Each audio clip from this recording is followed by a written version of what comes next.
Ya. Ayo Wi. Aja kok kana teknik. Kekapono janjimu selendang biru.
Ya, ini Bagong munggah tuh di bleroknya loh, Reng. Iya. Ya.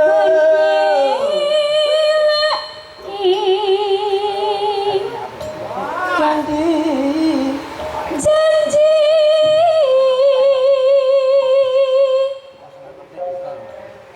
Selendang biru. Selendangnya Kang Tumadi. Selendang biru. Among enai hati Nano Nora tekan batin setiamu. Selendang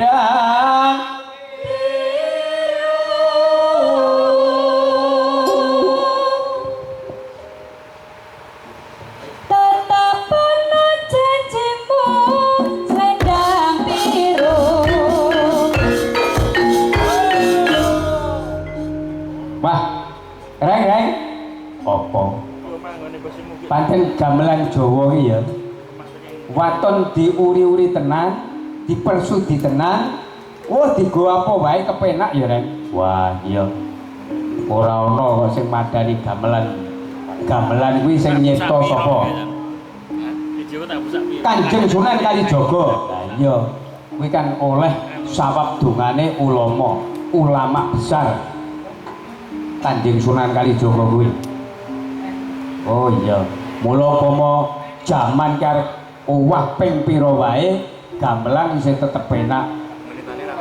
Oh iya, terus nek wong duwe gawe kok gelem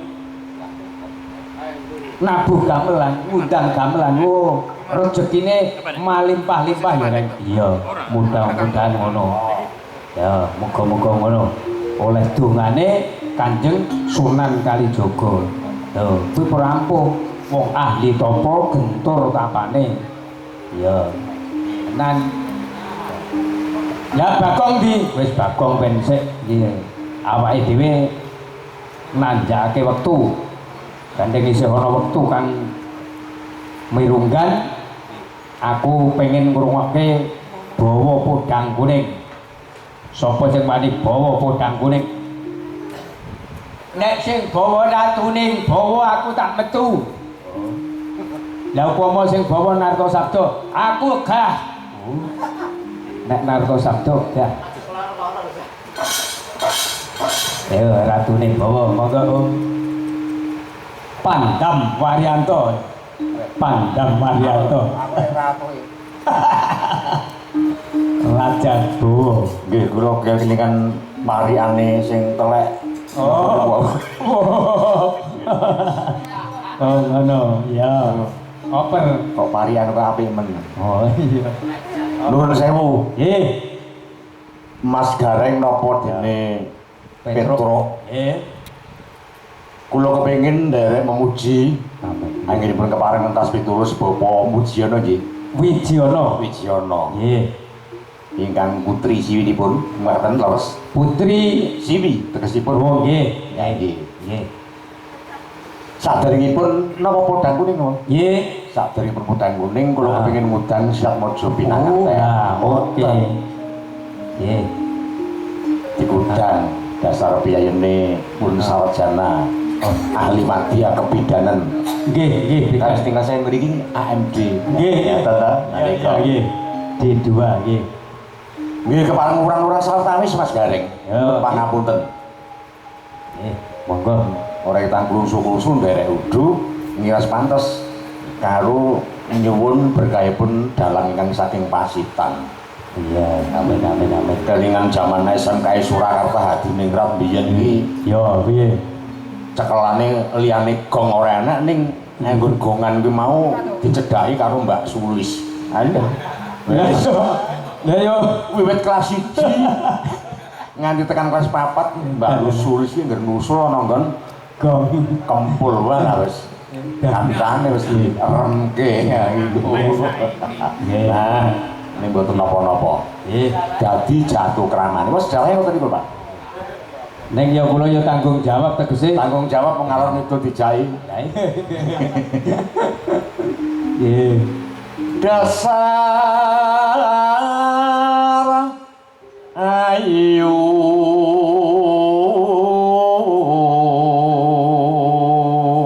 Tulis Pak Narto.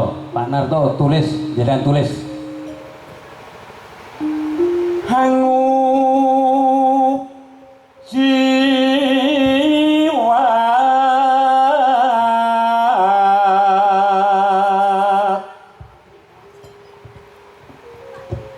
lencer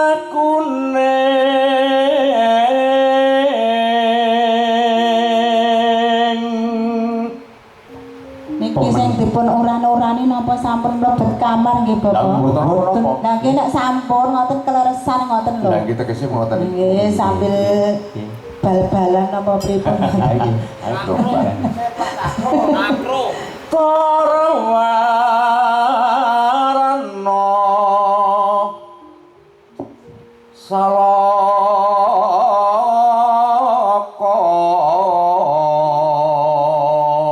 warna salaka kuwi warna emas rek mas. Iya.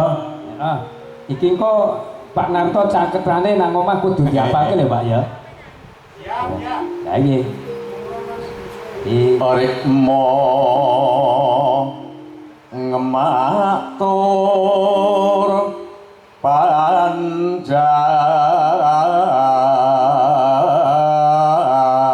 panjang Rekmo ngematur panjang. orang Ning nek saiki ngandang-ngandang iya dasar emak bergelubang ngembang bakung lah kuwi. Niku kedahe nggih Kak kalih ngelus-ngelus rek mate Wih, niku. tenang. Niki lak utang lho Lah, Bu. Nggih. Niku pun diwarai lho niku Mbak Lagi Mate. Mbak Putri. Nggih. Mbak Putri Himatun. Rohimatun. Rohimatun. Ya. Netra mblalak dentes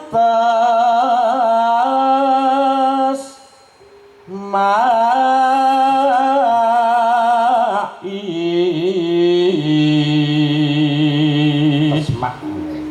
Mripate iki blalak-blalak dasare ngagem kaca tinggal ngono lho Mas. Nggih, terus upama ngelirik ngono bayaran sesasi entek. Lah niku Entek. mripate blalak-blalak rambutnya ngandan-andan ngagem jin warnane hitam Iya. kaosnya singlet berkacamata hitam. Waduh Iya. Tenan wis. Ya. kuwi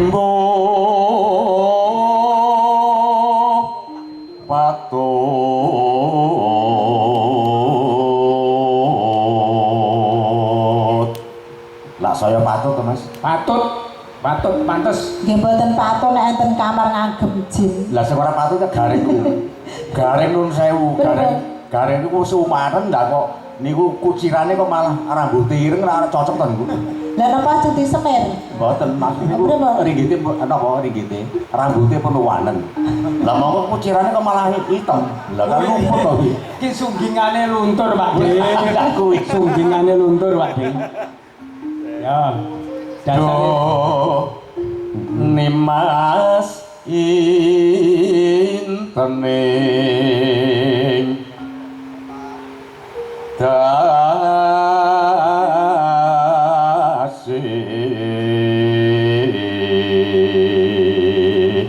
dasar dadi lelo. Ngono lho. Kusumayu ngaten. Semua ratune widodari ratu. Langganipun kapilut, Mas. Oh, kapilut tak nembang. Dasar suarane apik, sone gandem. Wah, luar biasa. Jane Pak Widiono ki lae nyepaki awake dhewe iki ora nguji wani ya rek tenan. Apa-apa apik berkas. Aku kelingan zaman biyen iki anggere Nggih. kene dolanem Surata terus dalange gabus pura dadi Raden Mas Demang ke. Oh. Nato Sabdo dadi guru perang. Oh. Udur-uduran. Kene iki nggone Pandemen Anom Surata. Pandemen Anom Surata. Oh, nggih. Kalbu dalange nglingangan iki ya nganom Surata. Nah. Ya. Kalamun warus liramu Dateng iki anane tansarmu Rasa tresno kang tak endem Sarwi mikir ati kan iso sendem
dasare langgang kapilut mirengke saka nggubuk reng. Oh, iki. Heeh. Heeh. Iya, Dan kalingan zaman semono. Iya. Zaman akhir bar. Zaman apa iki? Zaman sor kempul. Ayo zaman akhir bar piye?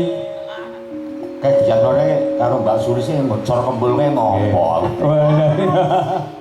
Lah yo rumangsaku kempul iki sing gembandul lah. Lah karo Ulo sawah sapa gandho Yatan owang mati kuos kapyo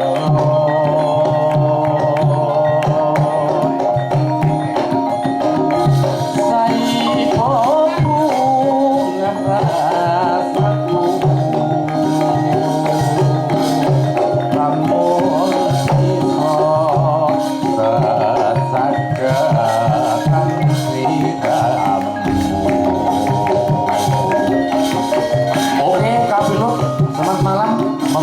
Mbak siapa ya? Mbak Yuni monggo. Oh, Mbak Yuni.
Ula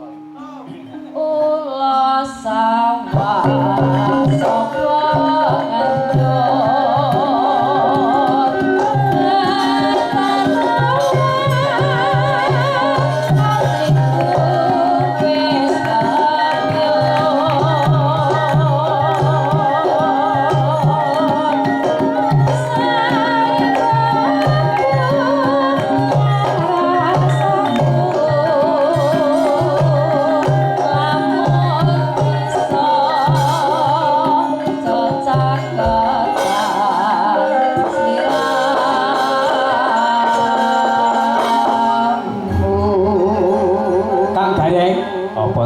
Rumangsaku nyambut gawe kok rumangsa enteng.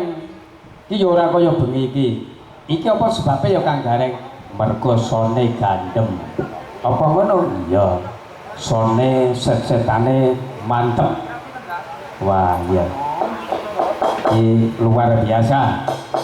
Bapak Midiono ngene nyamakake ubo rampene kanggo pagelaran. Niki anu Pak ya. Ketinggalipun Mbak Kakung badhe paring berkah malih, Mbak. Oh iya. Ya, kono tutukne. Reng. Apa? Ya, saiki mburi ben nyukupi butuh saiki awake dhewe ya ayo mudarasa nyuwun ana purbaning Gusti Allah. Muga-muga hajate ini panjenengane Bapak Widiono iki ya sakbare iki tetep ayem, tentrem lahir batine, terus gampang oleh padha ngupaya sandang pangan, rina wengine tansah syukur gembira jroning keluargane. Wah ya kuwi pancen bener rek. Terus yen to panjenengane iki aku sing nonton kahanan lahir. Panjenengane iki wong sing wis antuk nugraha saka ngarsaning Gusti Kang Maha Kawasa. Ketitik wong kuwi anggere wis prajane iki wis kaya ngene iki arep kurang apa meneh. Oh iya. Karo ngene rek, ora jeneng aku kampanye ki ora mung ngewede.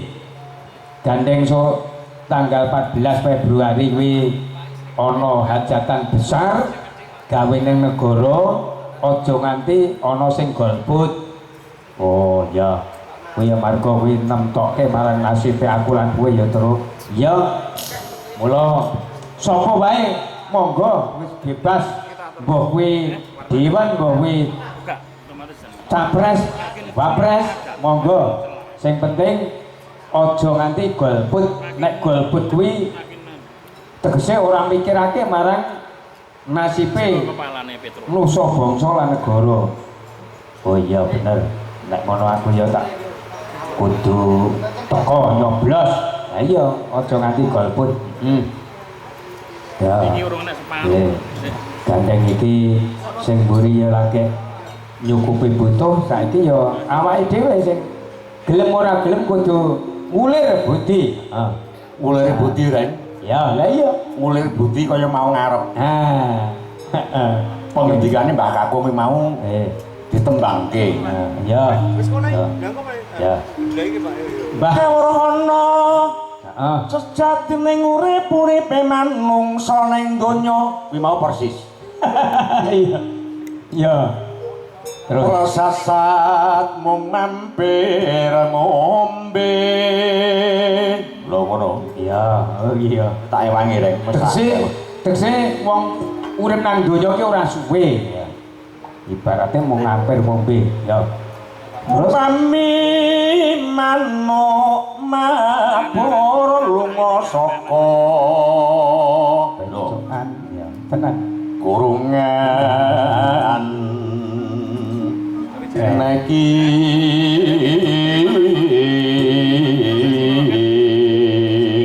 iki Mbah Kakung tenan iki. Lah nggih tenan. Karena ning penggalih. Nuwun sewu Mbak Badhe sare apa nggih, Pak? Upami Badhe sare ngoten gentun. Ha iya. Swara apike kaya ngene. Pundi pencokan benjang yo kongsi keliru aja nganti mencok ana kayu watu wit gedhe nek kudu mencok nggon sing bener. lah yo kudu ngono tapi Iya. garenge menerjemahkan Ya terus aja nganti wong lunga sanja jan sinanjan umpamane wong tilik dulur lan dulur tegese kanca karo kanca wekasane bakal mulih Mbah Kakung ki cerdas lho. tenan Kowe nek ora ngati-ati wong susu repot. Nggih. Mulih mula-mulan nyo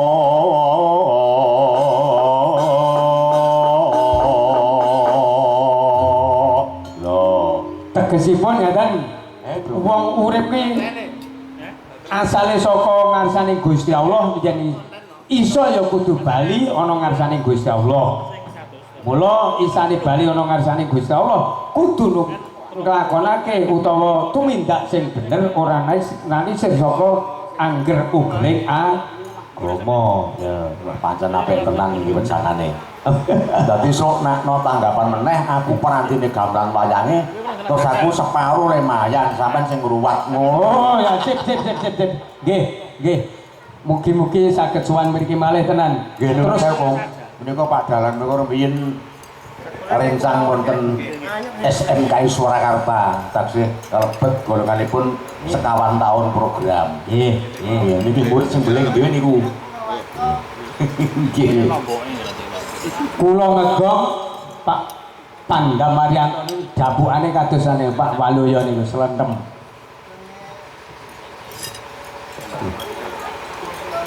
Oh nggih, Pak Teguh Yono nggih.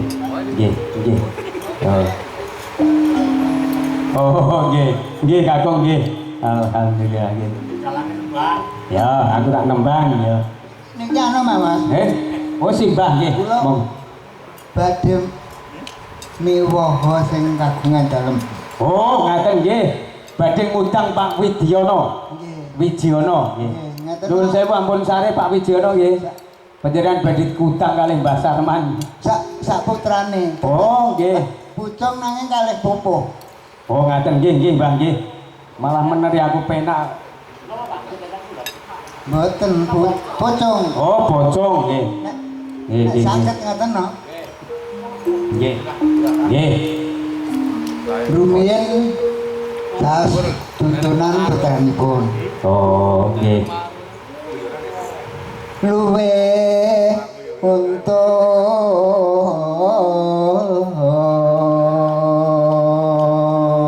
Luwih untung tegese luwih badi. wong ingkang sugih kawruh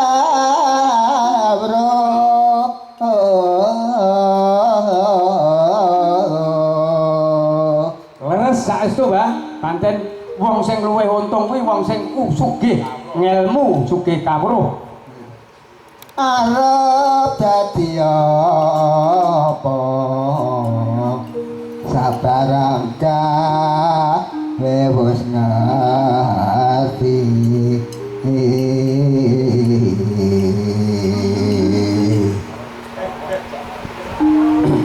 Nggih gitu Pak. Nggih.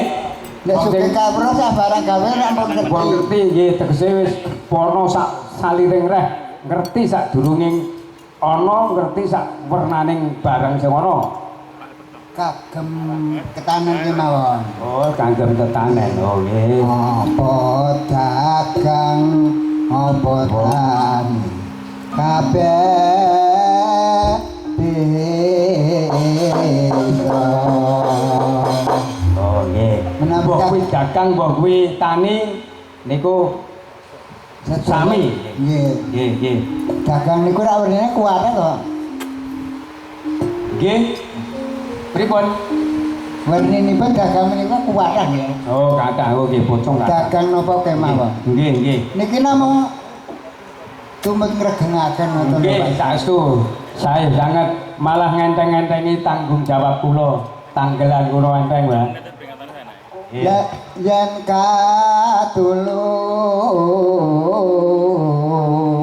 Yen kadulu tegese yen disawang, yen ditonton, yen dideleng. Dipun tingali. nasawiji Nggih. kang meto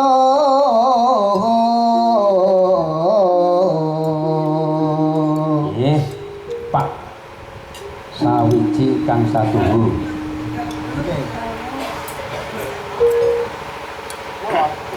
ame wotra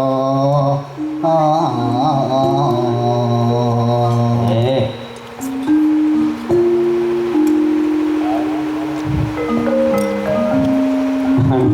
Tarun atas minggikan miki Nggih. sabungkurnya tansah bagyo ya selak Amin, amin ya robbal